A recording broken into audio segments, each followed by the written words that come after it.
You ask Tiger to solve. This deals with linear equations with one unknown. The final result is x equals 34. Let's solve it step by step. Simplify the expression. Group like terms. Simplify the arithmetic. Group all constants on the right side of the equation.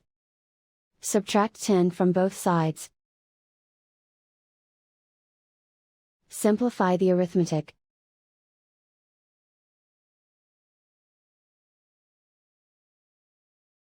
Isolate the x. Divide both sides by 5. Simplify the fraction. Find the greatest common factor of the numerator and denominator. Factor out and cancel the greatest common factor. And so the final result is x equals 34.